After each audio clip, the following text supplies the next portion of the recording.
A random guy held my crutches for me as I walked down some stairs at uni. He seemed nice and joked about how he once broke a foot. It'll get better, etc, etc. We get to the bottom and he asks if we could get some coffee. I thank him but tell him I'm seeing someone, so he just drops my crutches on the floor and walks away. Walks away, walks away, walks away, walks away, walks away, walks away.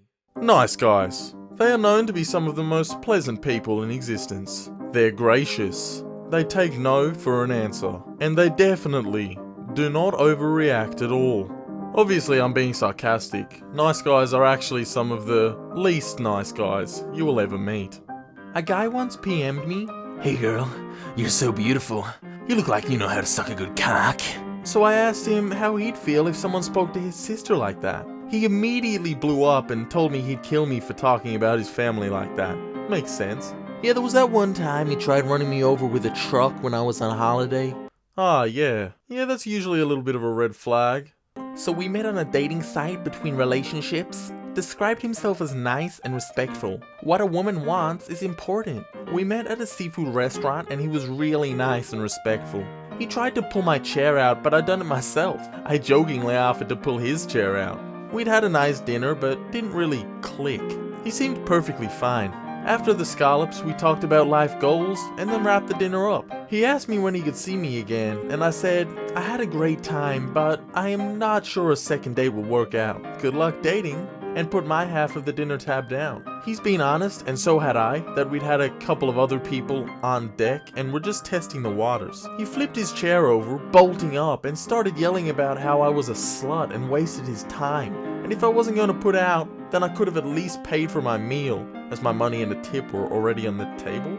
I walked away and stopped doing dating sites. Another nice guy held me hostage in my bathroom at knife point because I broke up with him, but the other guy was by far the worst. Please do anything to me, hold me hostage in my bathroom at knife point. Do anything, but do not call me a slut because that's the worst.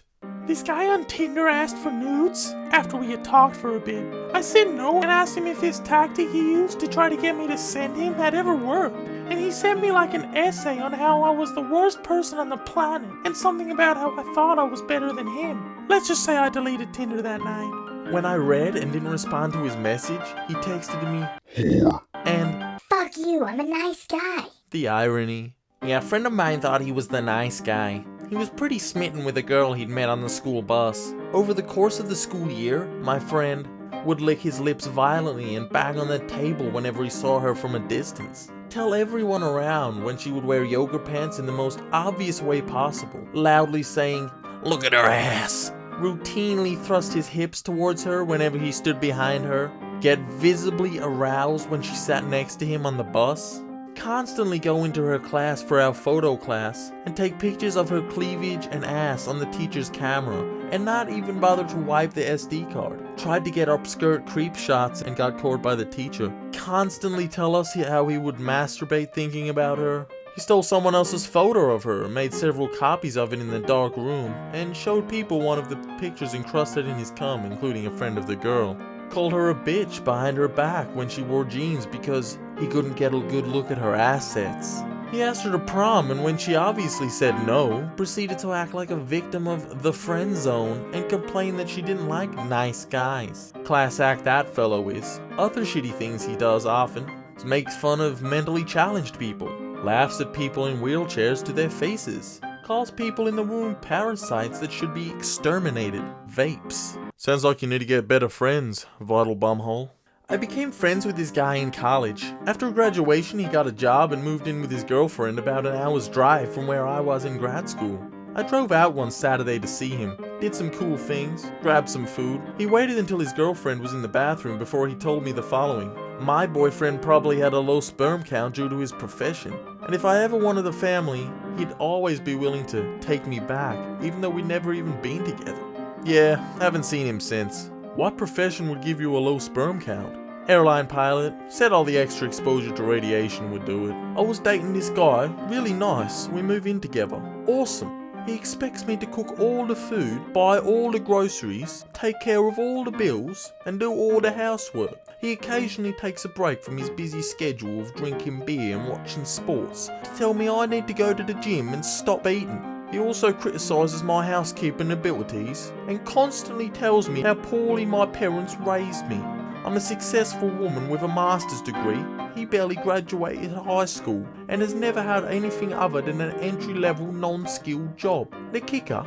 He told me he was just being nice and trying to help me because he cared so much about my self-improvement. Needless to say, we are no longer together.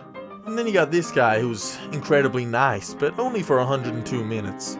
You are a perfect mixture of sexy and cute that makes me want to hold you down and slap your ass in bed, but also kiss and cuddle the hell out of you. You are really bad at holding a conversation. Feminism is a plague to society. I own a small vintage clothing store. I have a regular cross-dressing old man who comes in looking like Linda Richmond and smelling like Grandma if Grandma were a whore. Well, he was very sweet at first, but then started coming in and saying semi-perverted things. Then one day he came in and we were having a casual conversation, and he interrupted me with this. Standing here talking to you and looking at you is making me hard. It feels like I might come in my skirt any second. Nice! I've had some bad experiences with nice guys, including 2 harassing me to the point I dropped out of schools for the semester. But the most recent one was such an oh my heck really that it's almost funny. Almost. The very first date we went on was a double. Don't trust guys much anymore, sorry. With my obviously gay best friend who is seriously like my twin brother. Naturally, when everyone was leaving, I hugged him. My date put his arms around me and started barking like a dog. Like straight up. Ruff, ruff, ruff, ruff, mine! I sat there in shock for a few seconds trying to process what had just happened. But my best friend looked the guy dead in the eye and said, "She is not a tree. You did not pee on her. Never do that again." Bark Boy took offense to that. He still hates my best friend, but wasn't dumb enough to mess with him, so that's something. Instead, he complained loudly about the guy every time I saw him, because I was stuck at the same small college as him for a year, and he was determined not to give up after that. It's a long story, but after almost 2 years of him not giving up that easily, I finally had to threaten to tell his mom he was harassing me. I wish I was joking. It worked though. He believed all governments were evil. Feminism was the work of the devil and unfair to men. Gay men are handy eunuchs to protect his harem. And the world will end, but he'll survive with his friends and his katanas. He is afraid of no man or authority, but terrified of his mom. Sounds like a quality guy. Dog. I have a reproductive issue. It won't kill me, but for the most part, I can't have kids. I had confided in a male friend of mine about some of the sadness I was having over it, coupled with a bad breakup I had just gone through. And he tried to cheer me up by saying, "But you're perfect." I was confused, so I asked him to elaborate. "You're hot, you look like Black Widow, you're funny, and you can't ever get pregnant. What guy wouldn't want you?" When I told him that wasn't a compliment, he told me that I'm too much of a social justice warrior to see when a real gentleman pays me a compliment. I met a guy in high school who was really nice. We would talk and hang out at lunch. One day he called my house at 2 a.m. repeatedly until I answered and told him it's too late to talk. After about the 3rd time he called again, and my sister, my guardian at the time, answered and told him to stop calling. He called her a bitch and he stopped calling. The next day at school I avoided him and he followed me around. I made sure to be around someone at all times, and he would harass another guy and say, "Why are you trying to steal my girl?" Then when I was sitting at my desk, he sat on the ground by my feet and kept trying to slide his hands up under my clothes. After about a week of this, he finally left me alone. Are you cringing? Do I really need to answer that? Okay guys, that finishes this video up. I know it's been a long time since I last released a video, but I've been pretty busy with life at the moment, so my apologies. I do appreciate all the support though, and if you're new to the channel, welcome, thank you. Also, I just started up a Patreon, so if you're feeling overly generous, anything would be greatly appreciated. Especially considering I'm not sure if I'm going to get monetized by YouTube anytime soon. Thanks YouTube. And as always, if you could follow me on Twitter and Snapchat, that would be great. But anyway, it feels like this video's gone on for a lot longer than it should have. So I'm going to wrap it up here. And I'll see you bitch boys in the next one. Bye.